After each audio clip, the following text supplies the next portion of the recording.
Okay जी, ये दुर्घटना कब पेश आई थी जी? ये मार्च लिखा हुआ है, 9 मार्च है, कोई और महीना नहीं है। ओके,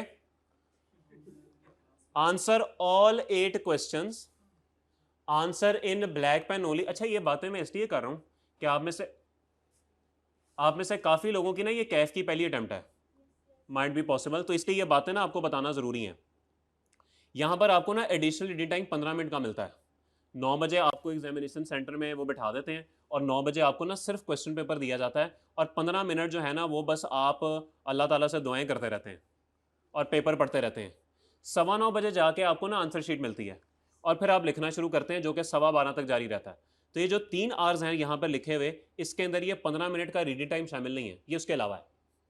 आपने सिर्फ ब्लैक पेन से पेपर करना है, ये बात जेन में रखनी है, ठीक है? कोई ब्लू पेन आपने अगर यूज किया ना तो आपका पेपर कैंसिल हो जाएगा। अगली बात, हर हर सवाल नए पेज से शुरू करना है, ये प्रैक्टिस तो आपको यहां पे भी कराई जाती है। अगर क्वेश्चन 1 जहां पे भी खत्म हुआ है, बेशक वो सवाल सफ़े की पहली लाइन पे खत्म हो गया, अगला सवाल अगले सफ़े पे होगा।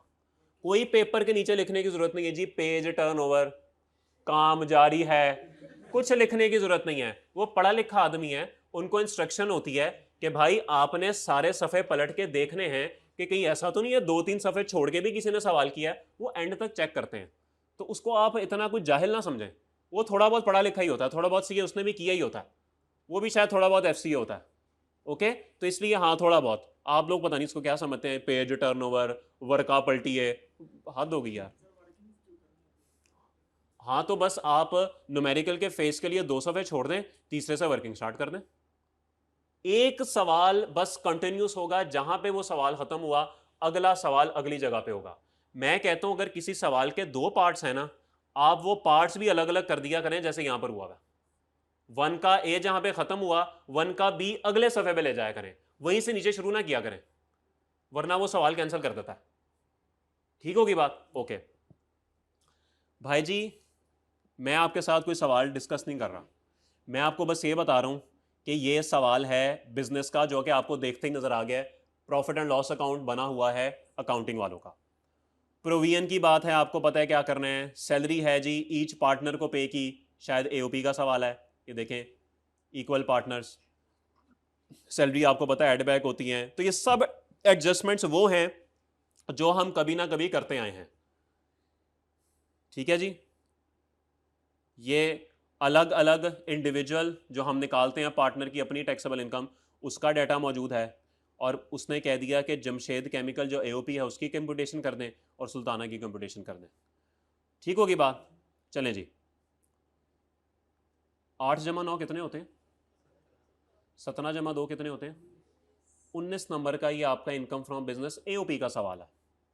और मैं आपको ये बात गारंटी से कह सकता हूँ कि आपको पता है कि यहाँ से सवाल शुरू करना है, फेस पे कुछ नज़र नहीं आ रहा, प्रोविजन एडबैक होती है, एडमिन सेलिंग एडबैक होते हैं, इंटरेस्ट पे किया ईच पार्टनर को एडबैक होता है। आप इस 19 में से ना कोई 12-13 बड़े आराम से ले सकते हैं। मैंने बहुत तंग करके नंबर दिए आपको, वरना आप इससे ज़्यादा कहल हैं, लेकिन जितनी प्रैक्टिस हमने कर ली हुई है, आप इसको थोड़ा सा बेहतर करें अगस्त में, इसमें से आपके 12-13 नंबर बड़े इजीली आ सकते हैं। ओके, आगे चलते हैं। एक और सवाल, रेजिडेंट इंडिविजुअल है भाई, सैलरी अलाउंस इनकैशमेंट सब पता है आपको क्या करना है। Provident fund balance, principal amount 50% employer, आपको पता है एम्प्लॉय का क्या करना है, एम्प्लॉयर का क्या करना है। इंटरेस्ट की अमाउंट आ गई, आपको पता है क्या करना है, वही हायर ऑफ 1/3। ग्रेचुटी आपको पता है क्या करना है, रिकॉग्नाइज्ड है, ग्रेचुटी अप्रूव है, कमिश्नर है, कमिश्नर की ग्रेचुटी 3 लाख तक होती है, एग्जाम 6 लाख ऐड हो जाएगा। इंटरेस्ट फ्री लोन, याद आया कुछ? बोलें। 80% रिकवर हो गई, बकाया वेव ऑफ हो गई। पता है वेव ऑफ का क्या करते हैं? कंपनी का लैपटॉप ले लिया, फेयर मार्केट वैल्यू इतनी थी, उसने इतने दे दिए, पता है क्या करना है? Okay, received a watch worth rupees from as a gift, अपनी कंपनी से गिफ्ट मिल गया। तो ये 7 नंबर का सवाल है मेरे भाई, ये सारी एडजस्टमेंट्स आपको आती हैं। 7 में से चले 4 तो कोई नहीं गए, ये भी मैं बड़े अजीब सा नंबर बता रहा हूँ, लेकिन आपके ये 7 में से 7 बनते हैं, बट 4 कर लें, कोई बात नहीं, फनकारियां लगाएंगे आप। 16 हो गए। Under the provisions of income tax ordinance determine the residential, यार खुदा का वास्ता है, खुदा का वास्ता है। 4, 5, अच्छा चलें ये दूसरा पार्ट है भाईजान, 4 में से चलें 2 आ जाएंगे आपके, यार, Arshad and Emirati gold merchant arrived in Pakistan for the first time on 15 March 23 and departed the country on 30 September 23। गिने दिन कितने बनते हैं? मार्च के 15, अप्रैल में, जून जुलाई अगस्त सितंबर। सर जून 24 तक, जून 24 तक, जून 24 तक गिनेंगे आप तो 2 4 में से 2 आ गए। और चैंगली पता नहीं कौन है, यकम मार्च को आया। फिर भाई अच्छा, ये टैक्स ईयर 24 है, ये बात जेन में रखनी है आपने। आपने टैक्स ईयर 24 के दिन यकम जुलाई से लेकर 30 सितंबर तक गिनने हैं। ओके, ये भाई साहब अगर यकम मार्च को आया तो हमें क्या लगे, ये तो टैक्स ईयर 23 था। यकम सितंबर 23 तक भाई साहब सरगोदा रहे, 31 मई तक सरगोदा रहे, उसके बाद चले गए। तो आप टैक्स ईयर 24 के दिन गिन सकते हैं, 4 में से 4 आने चाहिए, लेकिन चले 2 आएंगे आपके। Ghaffar Baksh, responding to a notice from the Commissioner Inland Revenue, has preferred to settle his case by filing an offer of settlement before the Assessment Oversight Committee, Section 122D। याद आया कुछ? चैप्टर 15 का सवाल है ये, नहीं आता होगा पेपर में, छोड़ देंगे आप। 18 नंबर हैं अभी आपके। Ashfaq is a resident filer who made the following disposal during the tax year. On 15 November 23, he sold a bungalow, he gifted his coin, he sold several pieces of antique. Chapter 10 है? Chapter 10 आपको कितना अच्छा आता है भाई? 8 9 10 11। ये जो तीसरा है ना, ये वाला 3 नंबर का, ये चैप्टर 16 में से है कि कौन कौन से रिकॉर्ड्स आपने मेंटेन करने हैं। नहीं आता है चैप्टर 16, छोड़ दें। इस 8 में से 4 आपके बड़े आराम से आ सकते हैं। 22 हो गए, आगे चलिए। Assume that date to day is इतने in the tax year 24, Usman 16 years old inherited a 1300cc car valued at 6 million upon death of his father. Furthermore, during the tax year 24, Usman opened a mobile shop and earned income of इतने. Under the provisions of income tax, discuss the chargeability of tax for the Hanji, also discuss required to file an income tax return. Hanji बताएं chargeability क्या होगी?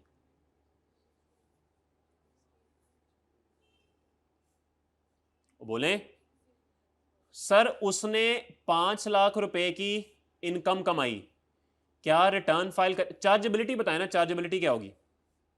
जो गाड़ी मिली है इस पे कोई टैक्स होगा? और बोले पर्सनल एसेट पे कौन सा टैक्स होता है? और जो इसने मोबाइल शॉप ओपन की, इस पे इनकम फ्रॉम बिजनेस बनती है, लेकिन वो 6 लाख से कम है, टैक्स नहीं लगेगा। और रिटर्न फाइल करनी है कि नहीं? क्यों करनी है सर? वो हमने पढ़ा था, कुछ लोगों ने अगर गाड़ी की वजह से जाना है तो वो ना जाएं। क्या ये उसमें आते हैं कि नहीं? An orphan below the age of 25 years, कर दिया गलत, 2 नंबर आएंगे आपके। 24 हो गए। Azad Enterprises, having 2 foreign branches in Kuwait and Syria, is engaged in the trading business of consumer durables. In the tax year 24, AE's reported profit before tax was 130 million after adjusting for a rupees 4.8 million profit from Kuwait and 5.3 million loss from Syria. The Kuwait branch also paid taxes equivalent to इतने. Assume that average under the sir ये क्या करना है इसका? क्या करना है? Foreign tax credit calculate करना है, और क्या करना है? और क्या है सवाल में? कुछ भी नहीं है। नहीं भाईजान, उसका प्रॉफिट बिफोर टैक्स था 130, इसमें 4.8 मिलियन का कुवैत का प्रॉफिट था और 5.3 मिलियन का लॉस था सीरिया पे। ओके, वो बोले तो क्या करूं फिर?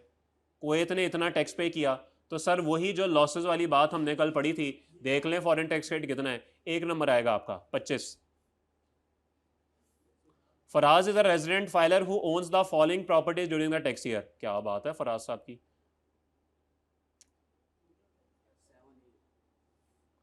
Under the provisions of the income tax ordinance, compute total income of Faraz in respect of our properties. Also state the reason for excluding any of the properties from this computation. ये 7E का सवाल है जो मैंने आपको कल कराना है, ये वो सवाल है। ओके, नहीं आता छोड़ दें, नहीं आता पेपर में। 25 नंबर आ गए आपके, बस छोड़ दे, दफा करें। आपको ही नहीं आता, आप फारग हैं। Under the Sales Tax Act 1990, briefly explain whether the following are considered taxable activities. Nadeem received a salary of 2.5 lakh for the month of February from his employer. क्या करूं? टैक्सेबल है कि नहीं है? क्यों? एम्प्लॉय तो टैक्सेबल एक्टिविटी होती नहीं है। Zohab provided consultancy services to his brother for his startup business for an agreement amount of consideration. बताएं sir, consultancy services taxable activity है? सर सर्विसेज आती हैं यहाँ पे? कल बात करेंगे। Shahzeb played the piano, an instrument he has played since childhood, at his parents' anniversary party. नहीं sir, not a taxable activity. Furqan, who works as an accountant for Binish Enterprises owned by Miss Binish, gives math tuition to Binish's daughter Irham for a monthly fee of 20,000. Kuratulain, a homemaker with a hobby of baking cakes and pastries, rented a stall at the Karachi Food Festival and sold her baked items. जी 2 आते हैं आपको, 3 नहीं आते, 2 number, 27 हो गए। आगे चलें। Consider the following independent situations. In February 24 Baqar associates acquired packaging material worth ₹6 lakh from Raheel enterprises. Are did not deposit the related sales tax with the authorities on time due to financial difficulties. Briefly explain chargeability adjustment of sale tax. डिसला हो जाएगा क्योंकि उसने tax जमा नहीं कराया, 2 पूरे 29 हो गए। Goods worth ₹12 million falling under the third schedule were supply to an unregistered person during. हाँ जी बताएं क्या करूं जी, क्या करूं? 1 नंबर, थर्ड शेड्यूल वाली चीजों में फर्दर टैक्स नहीं लगता, एसआरओ में जाके पढ़ें। 1 नंबर 30 हो गए। A commissioner having jurisdiction, if satisfied that a registered person has issued fake invoices, evaded tax, or committed tax fraud, may suspend the registration of such person through the system without prior notice. List any 4 bases for such satisfaction of the commissioner. हाँ जी, क्या लिख कर आएंगे? वो कहता है कि अगर रजिस्टर्ड पर्सन जो है उसने कोई फेक इनवॉइसेस इशू किए हैं तो कमिश्नर आपको सस्पेंड कर सकता है। बताइए जी, वो कौन सी वजूहात हैं जिस पर सस्पेंड कर सकता है? सस्पेंडेड की 4 हैं, चारों आपको आती हैं, 34 नंबर हो गए। ठीक है। Following information has been extracted from the records of 3 registered person.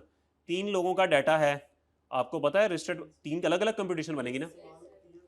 Registered person का इनपुट नहीं मिलेगा, इनपुट मशीनरी का सारा एडजस्ट होगा, एग्जाम सप्लाइज पे कोई इनपुट नहीं, जीरो रेटेड कोई इनपुट नहीं। Registered working 3 with further tax, exempt supply working 2, brought forward face पे जाके ऐड। नोट 1 इनकी बात कर रहा है, ए ने जो परचेज की हैं, these supplies are net of trade discount and cash discount of 2 million and 1 million respectively. क्या करूं? क्या करूं जी? बिल्कुल तीनों का अलग अलग बनेगा। बताइए जी क्या करना है? 10 को क्या करूंगा? इसमें से 1 का कैश डिस्काउंट माइनस है और 2 का ट्रेड डिस्काउंट माइनस है। क्या करूं? सही माइनस है। आपको कैश डिस्काउंट सही माइनस है, को खुदा का वास्ता है, कैश डिस्काउंट माइनस करने की इजाजत है तो ऐड बैक करें। ट्रेड डिस्काउंट आप कह सकते हैं कि ठीक है अगर एज पर नॉर्म्स एजम्पशन देके चला लें सवाल। 2 के बारे में कहता है ये 20 जो बी ने परचेज किए हैं, 20% of suppliers are third schedule item, the retail value of which is 30% more than the purchase value. क्या करूं? क्या करूं? हाँ तो करना क्या है? रिटेल प्राइस 30% ज्यादा है तो क्या करूं? सर इस 20 को 30% बढ़ा दूंगा, सॉरी इसका पहले 20% लूंगा, उसको 30% बढ़ाऊंगा और एड बैक कर दूंगा। Good. The machinery is used exclusively for exam supplies. किसकी बात कर रहा है? इसकी बात कर रहा है 8 की। स्पेसिफिक इनपुट हो गया, वर्किंग 2 में डेड। 10% of suppliers are made to cottage industry. किधर गया? 4 किधर है? ये। हाँ जी क्या करूं इसका? इस 10 का क्या करूं? ये फर्दर टैक्स नहीं लगेगा, अनरजिस्टर्ड से उठा के registered. This include suppliers of ₹2 million from the cottage industry. इसकी बात कर रहा है 6 की ये। हाँ जी क्या हुआ? तो हमारी तो परचेज है ना, तो इनपुट पहले भी नहीं मिल रहा था, पहले भी अंदर स्टडी था जी। The machine is use exclusively for taxable supply. जी 12 का क्या करना है? Specific input. सवाल खत्म। 16 में से कितने आ जाएंगे? 10 आ जाएंगे। अच्छा चलें 11 कर लें, नहीं 13 क्यों करूं, 10 आएंगे। 44।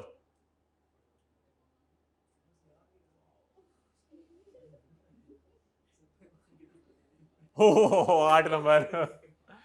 Your firm is the auditor. Sir ये बस बार बताना ये है कि ये पहले 3 चैप्टर का सवाल है। आप सारी बात गौर करें कि मैंने बड़े कम नंबर लगाए हैं, पास होने की उम्मीद फिर भी है। सेल टैक्स में से कितने का आया? आप पहले 3 चैप्टर में से देखें 8 नंबर, ओके। सेल टैक्स का 16 नंबर, 4 नंबर 20, 20 और 3 23, 23 और 2 25, 25 और ये 5 30। सर 38 मार्क्स का सवाल आया है सेल टैक्स और पहले 3 में से, आपके सामने 62 इनकम टैक्स में से आया। एक बात तय हो गई। अब आते हैं न्यूमेरिकल कितना है और थ्योरेटिकल कितना है।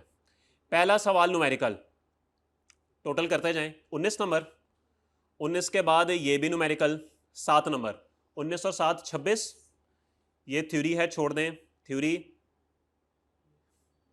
ये भी न्यूमेरिकल 11 ऐड करें, 11 ऐड करें 37, ये डिस्कशन वाला सवाल है, थ्योरी का है, ये भी डिस्कशन वाला सवाल है, ये न्यूमेरिकल का सवाल है 8, करें ऐड 8। ओके, उसके बाद ये सेल टैक्स का न्यूमेरिकल 16, 61 न्यूमेरिकल है भाई। ठीक है जी, अब आ जाए वापस, इनकम टैक्स में से कितना न्यूमेरिकल है? 19 जमा 7, 26 जमा 11 जमा 8, 45, टोटल 62 का इनकम टैक्स है, 45 न्यूमेरिकल है, 17 थ्योरेटिकल है। तो सर प्लीज़ उर्दू में याद करें चीज़ें, एटलीस्ट उर्दू में याद करें, सेल टैक्स और पहले 3 चैप्टर को बड़े अच्छे तरीके से याद करें। 38 में से 32 भी आ गए ना, पास हो जाएंगे। इनकम टैक्स में से आप 18 20 25 30 ले ही लेंगे, मार मार के हमने 25 लगाए हैं, फिर भी हम पास हो गए। सेल टैक्स और पहले 3 चैप्टर सबसे पहले परसों पकड़ने हैं, परसों क्लासेस खत्म होंगी कल, परसों सबसे पहले जाके ये पकड़ने हैं, 5-6 दिन में फारिग करा देना है, और उसके बाद डेली रिवाइज करना है ताकि इसमें से गुंजाइश ना हो। इनकम टैक्स उर्दू में कम से कम याद करें, ये 45 के न्यूमेरिकल तो उर्दू में भी हो जाएंगे, 45 में से 30 भी आ गए तो सुरखरू हो जाएंगे, और 45 में से 45 दें तो सर्टिफिकेट में। अच्छा बात कुछ ज़्यादा हो गई है, ठीक है, पेपर पास हो सकता है। मेरे ख्याल में कैफ का सबसे आसान पेपर पास करना यही है, थोड़ा सा इंसानों की तरह पढ़ें। अल्लाह हाफिज़। चैप्टर 15 का इसमें थोड़ा ही आया हुआ है, एक ही सवाल आया हुआ है। हाँ 122 डी है बिल्कुल। ये सवाल सिर्फ भाई के लिए, ज़रा भाई थोड़ा सा गुस्से में आया हुआ है, भाई को तसल्ली दे देते हैं। अच्छा आप लोग एक काम करें, चैप्टर 10 के अंदर ना कैपिटल गेन में आखिरी सफ़ा है 7E वाला, वो ज़रा सामने खोल लें ताकि आपको पता लगे कि हो क्या रहा है। एक दफ़ा बल्कि इसको पढ़ लें, एक दफ़ा इसको पढ़ लें।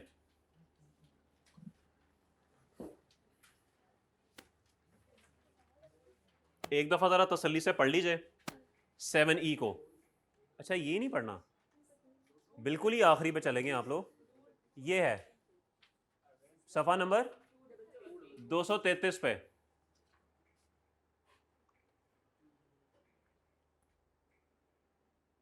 ये आवाज़ किस चीज़ की है?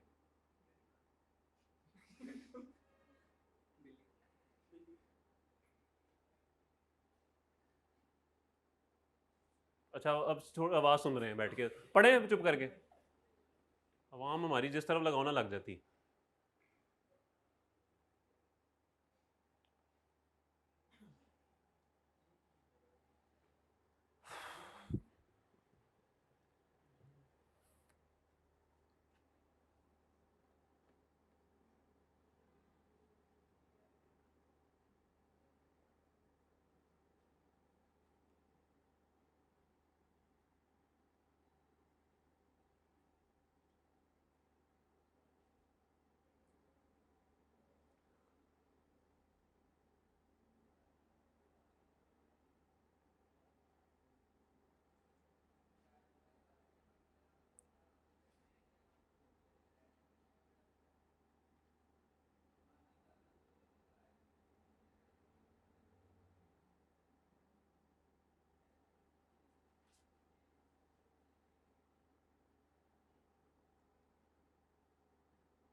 जी पढ़ लिया आप लोगों ने? ओके चलिए जी, ये पढ़ के ना आपको ये पता लगा होगा कि जो कैपिटल एसेट्स आपके पाकिस्तान में मौजूद हैं आपने उसके ऊपर डीम्ड इनकम की बेस पे टैक्स देना है। अच्छा, अब इन एसेट्स में से कुछ चीज़ें आपको एक्सक्लूड करनी पड़ेंगी। कौन कौन सी? एक कैपिटल एसेट आप एक्सक्लूड कर सकते हैं, वो दफ्तर, वो जगह जहाँ से आप अपना बिजनेस चला रहे हैं, दफ्तर आपका, वो एक्सक्लूड हो सकता है। फार्म हाउस एक्सक्लूड हो सकता है। वो जगह एग्रीकल्चर प्रॉपर्टी वो एक्सक्लूड हो सकती है। फिर वो जगह जो आपने इसी साल खरीदी है और उस पर आपने टैक्स पे किया है 236 के लिखा होगा, वो वाला। इसके अलावा कोई ऐसी जगह जहाँ पे आपने किराए पे दी है और आप इनकम फ्रॉम प्रॉपर्टी का टैक्स दे रहे हैं। ठीक है जी, तो ये कुछ बातें लिखी हैं। इन सब प्रॉपर्टीज़ को निकालने के बाद जो प्रॉपर्टीज़ रह जाएंगी, अगर उनकी वैल्यू 25 मिलियन से ऊपर है तो फिर ये वाला सेक्शन लगता है, अदरवाइज ये वाला सेक्शन नहीं लगता।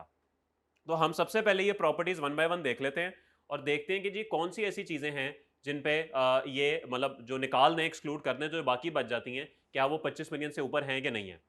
सबसे पहले है जी bungalow located in Karachi, 60 million. Faraz uses this as a residence. जी क्या करूं, एक कैपिटल एसेट समझ के इसको निकाल दूं? तो एक कैपिटल एसेट समझ के इसको निकाल देते हैं, इसको शामिल नहीं करते। पहली एक्सेप्शन पढ़े ना, लिखा हुआ है कि एक कैपिटल एसेट आप निकाल सकते हैं, तो हमने निकाल दिया, इसको हमने शामिल ही नहीं करना। आगे चले। Apartment located in Karachi 20, Faraz son resides in this apartment. जी क्या मैं इसको एक्सक्लूड कर सकता हूं? क्या मैं यहां से अपना कोई बिजनेस कर रहा हूं? क्या मैंने इसको रेंट पे दिया हुआ है? क्या ये मैंने इसी साल खरीदा है? सर कोई एक्सेप्शन नहीं है। तो अपार्टमेंट जो कराची का है आप इसको शामिल करेंगे। कितनी अमाउंट है? 20, 20 मिलियन। ले जी, 25 की लिमिट है, 20 तो यही हो गया। आगे चलें। Office premises located in Karachi, Faraz uses this for his business, 25 million. क्या करना है? ऑफिस प्रेमिसेस है, उस एक्सेप्शन में ये निकल जाएगी, इसको शामिल नहीं करना। आगे चलें। Open plot located in a residential area in Karachi, 12 million. No construction has been commenced during the year. जी क्या करना है? कहीं एक्सक्लूड हो रही है ये? क्या ये रेंट पे दिया हुआ है? क्या ये इसी साल खरीदा है? क्या ये घर है? क्या ये बिजनेस प्रेमिसेस है? कहीं पे भी फॉल नहीं कर रहा, तो शामिल करें भाई इसे। ले सर, 25 वाली लिमिट तो क्रॉस हो गई। कितनी वैल्यू है इसकी? 12। लें जी, 25 से ऊपर चले गए आप पे 7 ही लग गया। आगे चलें। Open plot in Multan, this property was purchase during the year and with holding tax under section 236 के वॉज ड्यूली पेड। सर ये प्रॉपर्टी इसी साल खरीदी है और इस पे इसी साल मैं खरीदने के टाइम पे ना टैक्स पे कर चुका हूँ। याद रखिएगा कि प्रॉपर्टी जब आप खरीदते हैं ना, तो पाकिस्तान के अंदर असूल ये है कि आपको उस पर ना टैक्स खरीदने के टाइम पे देना पड़ता है। उसने कह दिया चूंकि खरीदने वाले साल में आप ऑलरेडी टैक्स दे चुके हैं, तो दोबारा इस पर टैक्स देने की ज़रूरत नहीं है, तो इसको हम यहाँ से एक्सक्लूड कर देंगे। हाँ, अगले साल ही आ जाएगा, अगले साल ये वापस आ जाएगा।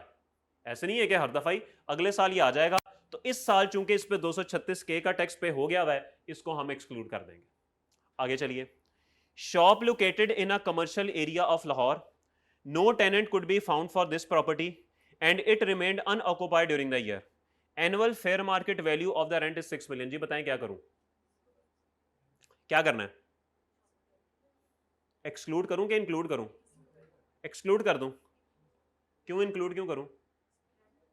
जी बिल्कुल सर, अगर आप इसकी बात करेंगे, क्या ये वाकई में किराए पे दी है?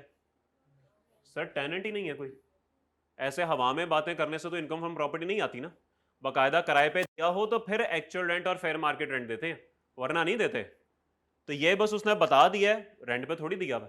तो इसका मतलब है जो रेंट पे दिया हो वो एक्सक्लूड होता है, जो रेंट पे ना दिया हो वो इसके अंदर आता है। तो सर आप ये इसके अंदर शामिल करेंगे शॉप 80 मिलियन की। किराए पे दी होती तो निकाल देता, किराए पे नहीं दी हुई तो शामिल हो गया। Bungalow located in Dubai, sir Pakistan की प्रॉपर्टीज आती हैं, बाहर वाली तो आती नहीं है, इसको तो वैसे फारिग करा दें। लेकिन सर सवाल की रिक्वायरमेंट पढ़ लेते हैं। Under the previous compute total income of Faraz, उसने इनकम मांगी है, उसने सिर्फ डीम्ड इनकम नहीं मांगी हुई। तो सर इससे जो रेंट आ रहा है 1.5 मिलियन, क्या टोटल इनकम में नहीं जाएगा? जाएगा ना। तो सर आप यहां पे लिखेंगे इनकम फ्रॉम प्रॉपर्टी 31.5, और इसमें से रेंट जो है, सॉरी रिपेयर जो है, वो आप माइनस करेंगे। कितना बनता है?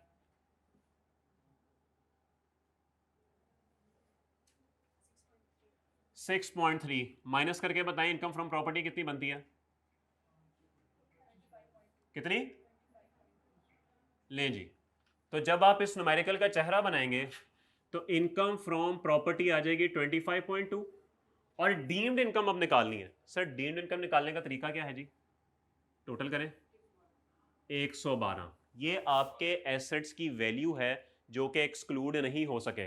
25 से ज़्यादा है, 25 से ज़्यादा है, कितना टैक्स लगेगा ज़रा पढ़ें। 5% है जी डीम्ड इनकम, इसका 5% डीम्ड इनकम माना जाएगा। कितना बनता है? सॉरी, और इस 5.6 का 20% माना जाएगा टैक्स। कितना बनता है जी? 1.25, 1.12, ये ले जी। तो टोटल इनकम कैसे निकलेगी? एक ये हो गई, एक डीम्ड इनकम हो गई, वो है जी ये 5.6, दोनों को टोटल कर दें, ये आपकी टोटल इनकम। ठीक है जी। तो सर ये 7E का जब सवाल आएगा तो इसको हम इस तरीके से हैंडल कर रहे होंगे। कोई सवाल किसी का? बात वही है मेरे भाई, आपको जो है ना सिर्फ वो करना पड़ेगा, लॉ याद होना चाहिए। लॉ नहीं याद तो प्रॉब्लम है, लॉ नहीं याद तो प्रॉब्लम है। ठीक है जी, एक मिनट दीजिएगा एलिजाबेथ। ओके जी, तो इस 7E वाले सवाल में कोई मसला? ओके, बाकी पेपर हमने कल गो थ्रू कर लिया था। मैं कोशिश करता हूँ कि ये जो इसका पहला सवाल है ना, इसका सोल्यूशन भी ना मैं आप लोगों के साथ शेयर कर दूँ जो हमारे फॉर्मेट पे है, क्योंकि बाकी तो इसमें थ्योरी के सवाल हैं, बल्कि सेल टैक्स का भी जो है वो ये 2 सवाल ना मैं सोल्यूशन आपका बना के ना तो मैं ग्रुप में ना आपके साथ शेयर कर दूंगा ताकि वो हमारे फॉर्मेट पे भी हो जाए। कोई उनमें ऐसी मुश्किल बात नहीं है जो मैं आपको बताऊँ, बाकी सवाल जो है वो सीधा सा ही है। ठीक है जी। बाकी अब देखें, करना ये है आप लोगों ने, जो आपसे रिक्वेस्ट मैं बार बार कर रहा हूँ वो यही है कि आप लोगों ने सबसे पहले जो है वो पहले 3 चैप्टर और सेल टैक्स जो है उन पे फोकस करना है। ठीक है जी। और कोशिश ये करनी है कि 5-6 दिनों में आप उनको ख़त्म कर दें, क्योंकि आपके और भी 2-3 सब्जेक्ट्स होंगे तो सारा टाइम तो आप इसको नहीं दे सकते। तो आपने 5-6 दिनों में कोशिश करना है कि इसको ख़त्म कर लेना। जब आप ये ख़त्म कर लेंगे, और ये मेरे ख्याल में बड़े आराम से हो सकता है, सेल टैक्स आपने अभी अभी किया है, पहले 3 चैप्टर है, मुझे नहीं पता कि किस हद तक आपके तैयार हैं, लेकिन जिस हद तक भी तैयार हैं मेरा नहीं ख्याल उसमें कोई इतनी मुश्किल बात है, वो आप कर सकते हैं। ओके, तो 5-6 दिनों में ये हो सकते हैं जी। इनकी प्रैक्टिस करके ना इनको रिवाइज़ करना शुरू कर दें। ठीक है, और 31 तक अगर आप इसको कोई 15-20 दफ़ा भी रिवाइज़ करने के काबिल हो जाते हैं ना, तो मेरे ख्याल में 15-20 बहुत होता है, आपको अच्छे तरीके से ये चीज़ें याद हो जाएंगी। इसमें से नंबर लूज़ करने के चांसेस जो हैं वो ऑलमोस्ट ख़त्म हो जाएंगे। ठीक है, बाकी इनकम टैक्स है वो तो सर एक समुंदर है, उसमें तो मैं भी अगर कुछ देखूंगा तो मुझे भी चीज़ समझ नहीं आएगी, तो इसलिए उसमें परफेक्शन आना थोड़ा सा मुश्किल काम है। बट अगेन उसमें से भी कल हमने देखा था कि 61 में से हमने 20-25 लिखे हुए थे, बिल्कुल ही ख़त्म, बिल्कुल ही काट के हमने 20-25 लिखे हुए थे। हमें सेल्स टैक्स ने और पहले 3 चैप्टर ने बचाया था, और वो आप बच भी रहे थे, वो एग्जिस्टिंग तैयारी के साथ बच रहे थे आप। तो इसका मतलब है कि सर इस पेपर में अगर आपने फेल होना है ना, तो फिर फेल यूं होइएगा कि वो पेपर बड़ा अजीब सा बना दे। यूं फेल ना होइएगा कि जी पेपर पास हो सकता था, आप भी तैयारी करके नहीं गए हुए, ये एक गलत बात है। बैट्समैन को अच्छी बॉल पड़े तो मज़ा आता है आउट होने का, ये क्या बात हुई फजूल शॉट खेल के आउट हो गए। तो इसलिए प्लीज़ अपनी लापरवाहियों की वजह से आउट ना होइएगा। पेपर अच्छा हो तो चलें, बात समझ आती है। तो ये पेपर भाई बड़े आराम से पास हो सकता है। ठीक है, थोड़ी सी स्ट्रेटेजी चाहिए, थोड़ा सा टाइम चाहिए। अगर आप ये काम कर लेते हैं तो ये पेपर पास हो जाएगा। बाकी जो आपके दूसरे पेपर्स हैं, FAR 1 है, बी लॉ है, CM है, जितने भी आप दे रहे हैं वो फिर रिस्पेक्टिव टीचर्स आपको बता देंगे। लेकिन मेरे ख्याल में तैयारी यहाँ से शुरू होनी चाहिए, पहले 3 चैप्टर और सेल टैक्स। इसका टारगेट रखें आप कोई 6-7 अगस्त तक का, कि 7 दिनों के अंदर ये मेरी चीज़ें हो जाएं, क्योंकि आपने अभी भी पढ़ी हैं, आपको याद होंगी, तो मुश्किल काम नहीं है। उसके बाद आप इनकम टैक्स पे चले जाएं। 20 अगस्त तक टारगेट रखें कि 13-14 दिनों में आप उसको कर लें, गिवन दैट आपने पहले चीज़ें की हुई हैं तो आपको इतना टाइम नहीं लगेगा। इनकम टैक्स के गालिबन 4 से लेकर 16 तक 13 चैप्टर बनते हैं, तो 13 चैप्टर के लिए मैं आपको 13 दिन ही दे रहा हूँ। लेकिन इसका मतलब ये नहीं है कि जी आपको सैलरी नहीं आता, सैलरी आपको सारा आता है, आपको बिजनेस सारा आता है, आपको चैप्टर 6 आता है, बस आपने गो थ्रू करना है। एक दिन में एक चैप्टर का टारगेट रखें, हो सकता है, कोई मसले वाली बात नहीं है। ठीक है, अगर तैयारी आपकी है ऐसी तो एक दिन में एक चैप्टर बड़े आराम से हो सकता है। हाँ, 15 में आपको शायद टाइम लग जाए, उसके लिए ज़रा 2 दिन रख लें। एओपी में कितना टाइम लगेगा, कुछ भी नहीं होगा। लॉसेस में कितना टाइम लगेगा, सारा कुछ तो आपका अभी रिवाइज हुआ है। तो मेरा नहीं ख्याल कि इन चैप्टर में आपको कोई एक दिन से ज़्यादा लगेगा, आप 2 दिन में भी दो चैप्टर एक दिन में भी कर सकते हैं। ठीक है जी। तो सर इस तरीके से तैयारी कीजिएगा। बाकी नंबर मेरा आप लोगों के पास है ही, सबके पास है। कोई भी अगर आपको सवाल हो तो आप जस्ट एक तस्वीर लेके सवाल की या जो भी आपका प्रॉब्लम है मुझे शेयर कर दीजिएगा। तस्वीर उसकी होनी चाहिए, ऐसे नहीं होनी चाहिए। ओके, तो वो तस्वीर शेयर करके मुझे भेज दीजिएगा। मैं इंशाल्लाह 2 दिन में, 1-2 दिन में जवाब दे देता हूँ। ठीक है, कभी कभी मुझे जुनून चढ़ता है तो मैं पूरे हफ्ते की जगह इकट्ठे ही दे देता हूँ। ओके, तो बहरहाल एनीवेज जवाब इंशाल्लाह आपको मिल जाएगा, पक्का पक्का जवाब भी मिल जाएगा। तो ठीक है जी, खैर से जाइए।